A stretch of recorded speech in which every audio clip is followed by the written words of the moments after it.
Before I come to you, I'll introduce this piece of information that is coming in, that according to sources in Myanmar, they were allegedly training ethnic armed groups engaged in anti-India activities to conduct drone attacks against India. According to agency sources, the investigation has revealed that of the 7 apprehended foreign nationals, all Ukrainian accused, were part of a larger group of 14 Ukrainian citizens who had originally entered India on tourist visa. While 6 of them have been apprehended, 5 of whom have since returned, the whereabouts of the remaining 9 are currently being traced. All these foreign accused individuals were equipped with drones and other related gear.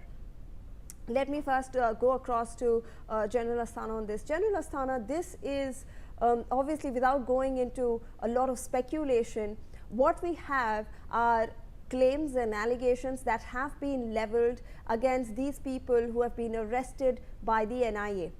And one of the most important things, sir, is that these people have been accused of training ethnic armed insurgents in drone warfare. They are providing these drones from Europe. How significant, sir, do you believe is this, if I can call it, technical threat of arming the local insurgents with such high-tech drones and then using them, over there in that region to create instability, and then that instability can even spill into India's northeast region, sir? Firstly, there is no doubt that it is against the security interest of India.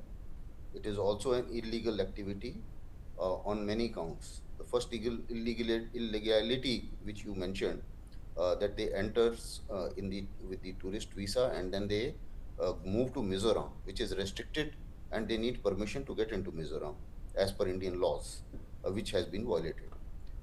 Also, then crossing the border illegally. Now, that is the second offense which they have committed as far as Indian laws are concerned, and they have been booked under Unlawful Action Prevention Act, which is UAPA.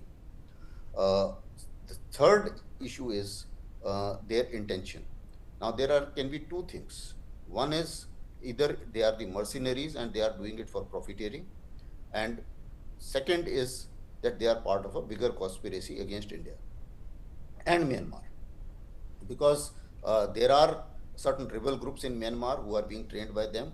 There are also some of the Indian insurgent groups, we call it IIG, who are also being helped by those rebel groups, and in turn they work against India, and a fair amount of the disturbance which is being caused in Manipur and the northeast region, that is because of that.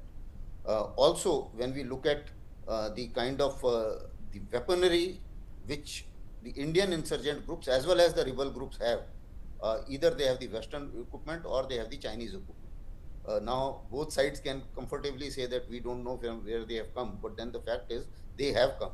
And now I think let's kudos to NIA that they have traced from where they are coming. Also, we should also be thankful to Russians because I believe some kind of intelligence or some kind of indicators did come from Russia also that something like this is happening, which helped NIA to track these guys. Now, as far as their composition is concerned, like you see the American, this guy has been a security specialist and he has been doing all the same thing in many wars. It's not only one. He was in ISIS, fighting with ISIS. He was also fighting with Libya. He was also in Ukraine. So they have a record of doing these things. Now, mercenaries, for the viewers, I must explain, are the guys who start working for money. And for money, they can go to any country and do illegal jobs anywhere. But that is one part of it. Secondly, who is their paymaster? And thirdly is the bigger strategic picture. Now, in the bigger strategic picture, what comes out is that in case the Indian border in Myanmar is disturbed and Myanmar is disturbed by the rebels, then there are two countries against whom these actions are. One is India and second is China. Now, who can do these actions? If you see the broader picture, we talk of Cold War 2.0, and that is big power contestation between China and USA. That is one. Secondly, many in Trump administrations are saying that we will not repeat the same mistake which we did with China. That means keeping India under control. Now, if you combine those designs with what is happening on ground, then a picture is emerging out that maybe that there is some kind of clandestine mission which may have been given to them by certain agencies, maybe the intelligence agencies or whatever. But that part is yet to, the evidences for that part are yet to come out. So I think it could be anything ranging between financial gains for these guys or for their smaller organizations to a bigger conspiracy against the country.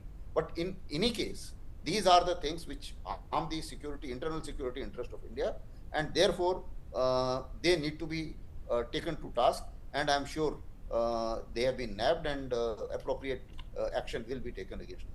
Absolutely. In That's fact, General, I have some related information that I'd like to introduce to our viewers with this, that agencies